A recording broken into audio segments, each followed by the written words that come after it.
इस लेक्चर में police atrocities के बारे में डिस्कस करेंगे। एट्रोसिटीज का मतलब है अत्याचार जो पुलिस द्वारा मासूम लोगों पे, जिन्होंने कोई अपराध नहीं किया होता, क्राइम नहीं किया होता, और फिर भी उन पे अत्याचार, टॉर्चर किया जाता है, तो उनके बारे में डिस्कस करेंगे ये क्या है। अभी न्यूज में इसलिए आया, जो हमारे सीजेआई हैं यानी कि चीफ जस्टिस ऑफ इंडिया, उन्होंने एक पैनल यानी कि एक ग्रुप ऑफ पीपल का कमेटी बनाने के लिए बात कही है कि जो पुलिस द्वारा ये एट्रोसिटीज होती है इनकी प्रोब किया जाए। प्रोब का मतलब है इंस्पेक्ट, जांच, जांच की जाए इनकी। तो चीफ जस्टिस ऑफ इंडिया ने कहा है कि एक पैनल बनेगा जिसे हाई कोर्ट के कोई भी चीफ जस्टिस इसको हेड करेंगे, यानी कि वो चेयरमैन होंगे। और जो ये पुलिस द्वारा एट्रोसिटीज की जाती है कॉमन मैन पे, यानी कि जो मासूम लोग हैं, साधारण पीपल है, उनको परेशान किया जाता है पुलिस द्वारा, ब्यूरोक्रेसी द्वारा। ब्यूरोक्रेसी में कोई भी गवर्नमेंट ऑफिसर आ जाएगा, और स्पेशली इसमें खास तौर पे पुलिस ऑफिसर के द्वारा जो टॉर्चर किए जाते हैं, अत्याचार किए जाते हैं, उनको जांच किया जाएगा, उनको प्रोब किया जाएगा इस पैनल के द्वारा। तो इस पैनल की जरूरत क्या पड़ी? अभी जो चीफ जस्टिस ऑफ इंडिया ने खुद ये इनिशिएटिव लिया है, क्या जरूरत पड़ी है अभी? देखो, जरूरत इसलिए पड़ी है भाई साहब, आपने देखा होगा बहुत सारे ऐसे सीरियस क्राइम हैं जो कमिट किए गए हैं पुलिस के द्वारा, मतलब ऐसे मासूम लोग हैं जिनको परेशान किया गया है। और अभी देखो, आपने देखा होगा कम से कम एक हफ्ते से ये मनीष गुप्ता जो केस चल रहा है यूपी में, जो गुप्ता केस है, एक आदमी को मार दिया था पुलिस के 2-3 लोगों ने, लाठियों से मतलब मारा और उसकी मृत्यु हो गई। तो ये अभी चल रहा है। देखो, गोरखपुर यूपी में केस आया कि कुछ पुलिस ऑफिसर ने इतना मारा कि एक बिजनेसमैन को, एक होटल में रेड की थी और वहां पे बिजनेसमैन को पकड़ा और लाठियों से ऐसा मारा कि उसकी मृत्यु हो गई, डेथ हो गई। तो देखो, पुलिस क्या है, सिर्फ एक इतनी पावर है कि वो अरेस्ट कर सकती है किसी पीपल को, तो उसे अरेस्ट करने के बाद कोर्ट में ले जाना पड़ता है, कोर्ट सजा देगी, जो भी सजा देगी उसको। पुलिस के पास सजा देने की कोई पावर नहीं है। लेकिन देखो, इन्होंने मृत्यु कर दी, इतना मारा। ये एट्रोसिटीज है, अत्याचार है ये। नेक्स्ट क्या है, एक केस ऐसा देखा, देखो तमिलनाडु में थुतुकुडी नाम की एक एरिया है तमिलनाडु में। तो यहाँ पे देखा गया कि 9 पुलिसमैन थे। उन्होंने देखो, सामने ऐसा आया कुछ, इन्होंने अपनी कुछ पर्सनल दुश्मनी निकालने के लिए, एक फादर और सन थे, माँ मतलब बाप बेटे थे दो, जिनका नाम था पी जयराज और जय बेनिक्स। इनको कस्टोडियल डेथ मतलब इनकी कर दी, यानी कि कस्टडी में थे, पुलिस कस्टडी में थे, ये पुलिस के पास बंद थे थाने में, और वहां पे इनकी मृत्यु कर दी। इनका आरोप क्या था, अपराध क्या था, क्राइम क्या था? इनका क्राइम इतना सा था कि इन्होंने क्या है, कोविड-19 का जो कर्फ्यू लगा हुआ था जब 2020 में बंद कर रखा था, तो ये बाहर निकल रहे थे और बाहर निकलते हुए पाए गए। तो इन्होंने कोविड-19 के कर्फ्यू को वॉयलेट किया था, उल्लंघन किया था, बस इतनी सी इनकी गलती थी, उसके लिए इनकी डेथ कर दी पुलिसमैन ने मार मार के। नेक्स्ट एक देखा गया कि अगरतला में, त्रिपुरा की कैपिटल है अगरतला, वहां पे एक डीएम है, डिस्ट्रिक्ट मजिस्ट्रेट शैलेश कुमार यादव। उनका एक वीडियो रिकॉर्ड किया गया जिसमें वो क्या कर रहे थे, नागरिकों पे, सिटीजन पे अत्याचार कर रहे थे, उन्हें मार रहे थे, फिजिकली मैन हैंडलिंग कर रहे थे, उन्हें मारा जा रहा था, पीटा जा रहा था लोगों को इन डीएम के द्वारा। तो ये वीडियो रिकॉर्ड की गई, बाद में देखो वहां की स्टेट गवर्नमेंट ने सस्पेंड भी कर दिया था डीएम को। तो ये कुछ देखे गए केस। नेक्स्ट एक ये भी रीजन है कि पॉलिटिसाइजेशन ऑफ ब्यूरोक्रेसी, जो ब्यूरोक्रेसी है उसका पॉलिटिसाइजेशन हो रहा है, यानी कि राजनीतिकरण, यानी कि राजनेता इंटरफेयर करते हैं ब्यूरोक्रेसी के काम में, जो गवर्नमेंट अफसर रहते हैं। ये सीजीआई ने देखो ओरल ऑब्जर्वेशन की है, मतलब मौखिक रूप से बताया है, कहा है कि ब्यूरोक्रेट्स क्या है, इम्पुनिटी के साथ, यानी कि मतलब किसी डर के बिना एक गवर्नमेंट के साथ काम करें, तो वो दूसरी गवर्नमेंट जब भी आती है तो उसके साथ वो बुरा व्यवहार करती है। जैसे मान लो कोई अभी अफसर है, पुलिस अफसर है, मान लो आईपीएस है, या कोई डीएम है, डिस्ट्रिक्ट का मजिस्ट्रेट है, या मान लो कलेक्टर है, तो उसने कोई काम किया है और वो अभी कोई जो एमएलए है, वो अभी एमएलए के वो है नहीं, अपोजिशन पार्टी का है, वो अभी सत्ता में नहीं है उसकी गवर्नमेंट, या कोई एमपी है सत्ता में नहीं है, उसने कोई इलीगल काम किया और या कलेक्टर ने या आईपीएस ने उसके खिलाफ एक्शन ले लिया, क्योंकि उसे तो लेना था, क्योंकि उसने लॉ का उल्लंघन किया है, लॉ का वॉयलेशन किया है। तो जब भी उसकी पार्टी सत्ता में आएगी, मान लो अब ये कांग्रेस वाला एमपी था या एमएलए था, अब जब इनकी पार्टी आई सत्ता में, बीजेपी हट गई, तो अब इन्होंने दुश्मनी निकालनी शुरू कर दी उन ब्यूरोक्रेट से जो आईपीएस या कलेक्टर ने जो एक्शन लिया था इनके अगेंस्ट। तो ये देखो, ऐसा जब पॉलिटिकल वेंडेटा देखने को मिलता है, वेंडेटा का मतलब होता है छोटी मोटी लड़ाई, राजनीतिक लड़ाई को बोलते हैं वेंडेटा। तो ये पॉलिटिकल जो ग्रुप हैं ये टारगेट करते हैं ब्यूरोक्रेसी को, इसकी वजह से ब्यूरोक्रेसी की एफिशिएंसी पे प्रभाव पड़ता है, इंपैक्ट पड़ता है, और लोगों का जो ट्रस्ट है वो भी कम हो जाता है, क्योंकि वो समझते हैं पॉलिटिकल इंटरफेयर होता है तो पॉलिटिकल लोगों के लिए काम करते हैं, लोगों के लिए तो काम ही नहीं करते। तो उनकी जो इम्पार्शलिटी है ये भी अफेक्ट होती है पॉलिटिसाइजेशन की वजह से, यानी कि राजनीतिकरण की वजह से।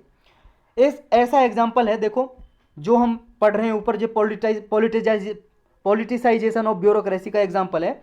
ये एडीजीपी हैं गुरजिंदर पाल सिंह, छत्तीसगढ़ के additional director general of police.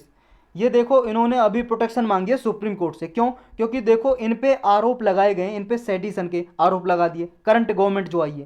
पहले जो गवर्नमेंट थी देखो उसके काल में इन्होंने, जो अभी गवर्नमेंट बनी है छत्तीसगढ़ में, इनके ऊपर कुछ इलीगल एक्शन के थ्रू एक्शन ले लिए थे, मतलब इनके अगेंस्ट एक्शन लिए थे ये एडीजीपी ने। अब जब इनकी गवर्नमेंट आई तो अब इसके खिलाफ जो एडीजीपी हैं इसके खिलाफ आरोप लगा दिए सेडिशन के राजद्रोह के, एक्सटॉर्शन के, क्रिमिनल इंटेमिडेशन के, ये चार्ज लगा दिए। तो सुप्रीम कोर्ट में अपील डाली ये एडीजीपी ने कि मेरे खिलाफ ये आरोप लगाए जा रहे हैं और मुझे फंसाया जा रहा है करंट गवर्नमेंट के द्वारा, तो इसलिए ये न्यूज में आया।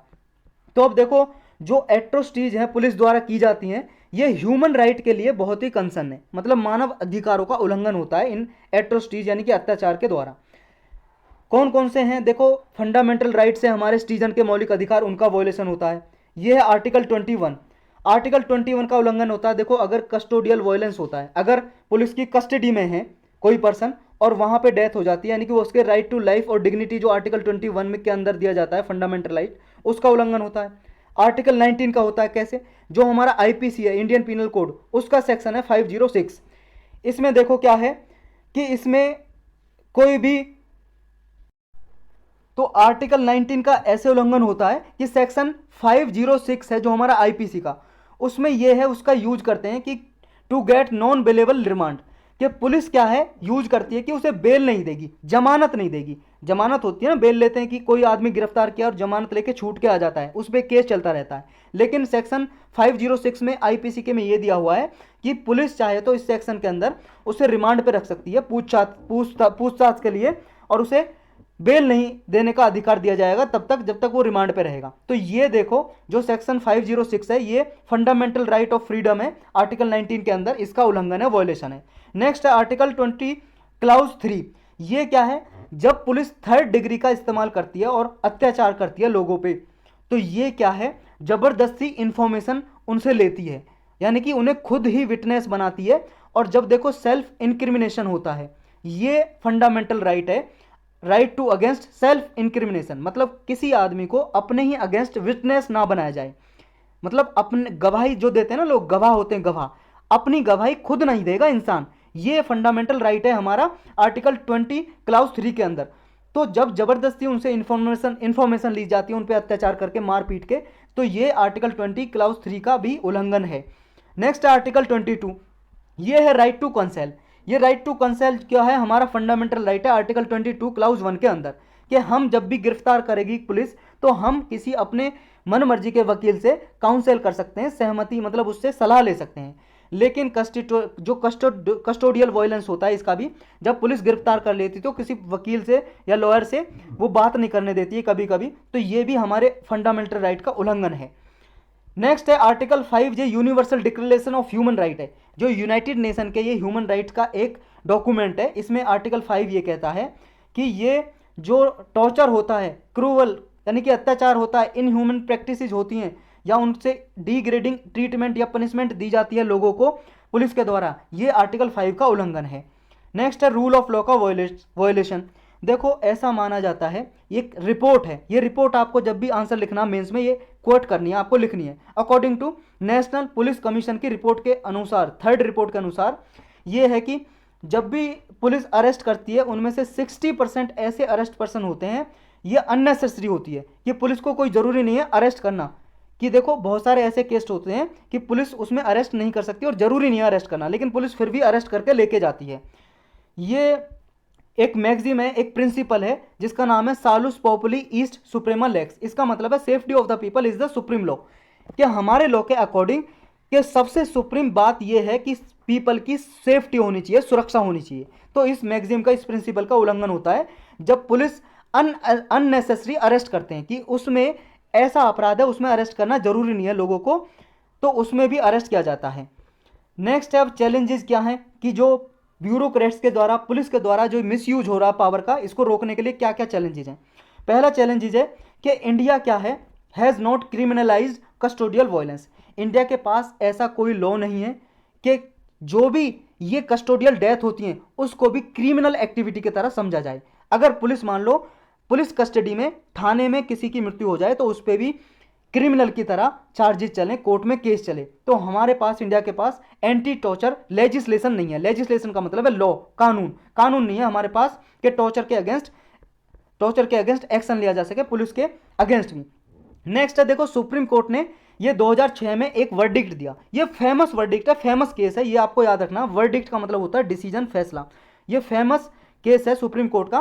प्रकाश सिंह गाइडलाइंस बोलते हैं इन्हें, 2006 की। इनका देखो बहुत सारी स्टेट गवर्नमेंट ने इनका इंप्लीमेंटेशन नहीं किया है। ये सेकंड एआरसी, देखो सेकंड ये एआरसी बैठी थी, सेकंड एआरसी, ये एडमिनिस्ट्रेशन रिफॉर्म कमीशन इसकी फुल फॉर्म है।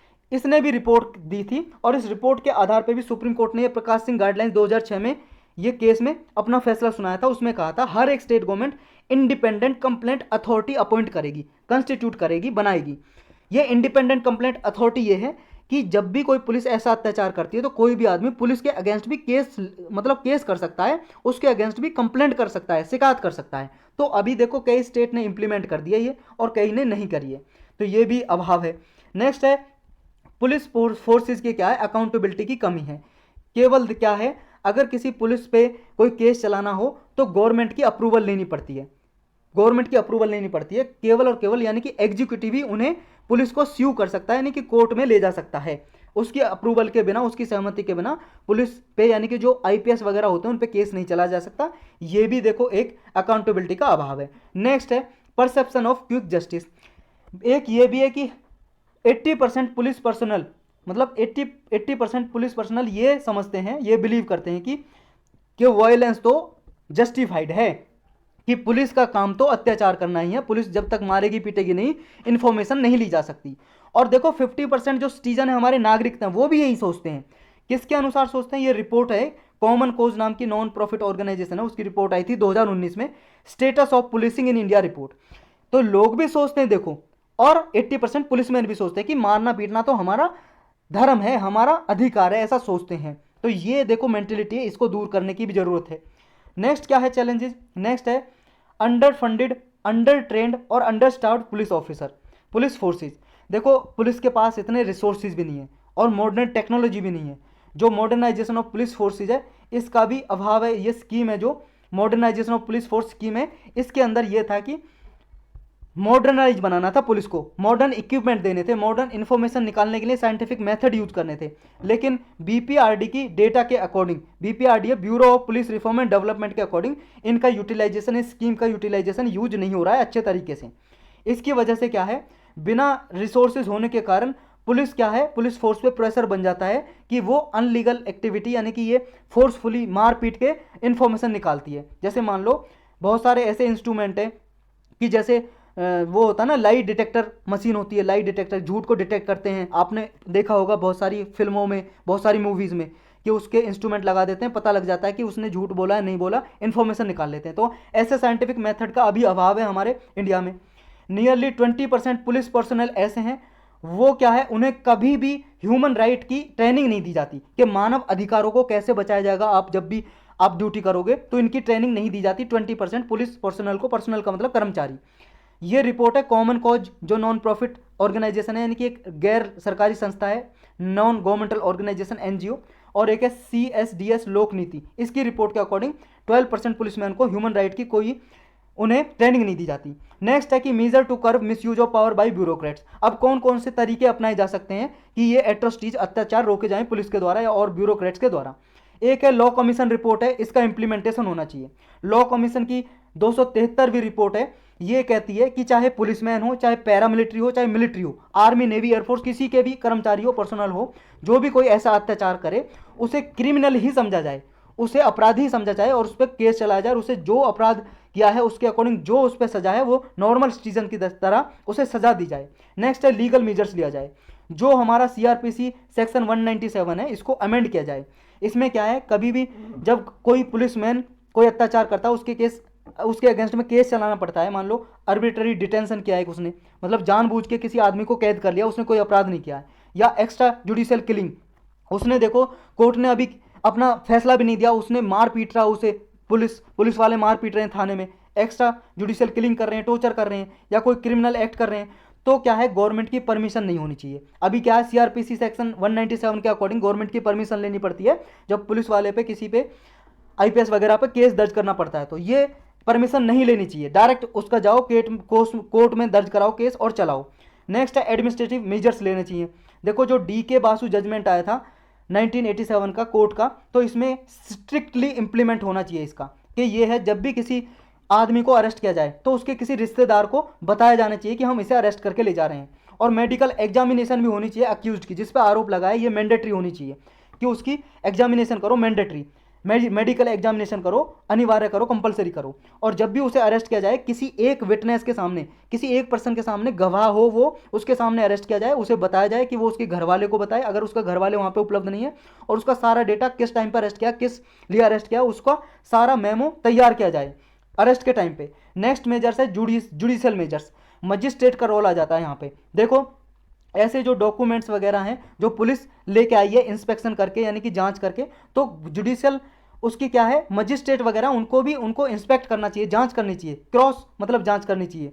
नेक्स्ट है कि जो डी के बासु डी के बासु वगैरह की जो गाइडलाइंस है डी के बासु केस की, इनका इंप्लीमेंटेशन हो रहा नहीं हो रहा सही तरीके से, एक इंडिपेंडेंट सिविल सोसाइटी इंडिविजुअल भी जांच करें। देखो पुलिस तो जांच कर रही है, एक इंडिपेंडेंट मान लो नॉन गवर्नमेंटल ऑर्गेनाइजेशन है, सिविल सोसाइटी, वो मॉनिटर करे, वो जांच करे, वो भी देखे हाँ पुलिस अपना सही से काम कर रहा है नहीं कर रहा। तो क्या है अगर ये मॉनिटरेशन ऐसे होगा तो पुलिस को अत्याचार कम कर सकती है। नेक्स्ट है एडिक्वेट ट्रेनिंग, पुलिस फोर्स को एडिक्वेट ट्रेनिंग दी जाए, modern non coercive technique, non coercive मतलब फोर्स यूज ना करे, मारे पीटे ना किसी को, तो ये आसानी से क्वेश्चन करके इंटरव्यू करके उनका जांच कर सकें, लोगों से इंफॉर्मेशन ले सकें जिसको अरेस्ट किया है, तो ऐसे मेथड अपनाए जाने चाहिए। नेक्स्ट है CCTV camera inside police station के अंदर भी सीसीटीवी कैमरा लगाओ, ताकि ये पता चले कि पुलिस क्या कर रही है अंदर, ये पता चल सके। और बॉडी कैमरा का भी यूज होना चाहिए जैसे यूएस और यूके में होता है, ताकि पुलिस पे लगाम लगाई जा सके कि वो अत्याचार ना करे, टॉर्चर ना करे। तो यही था इस लेक्चर में।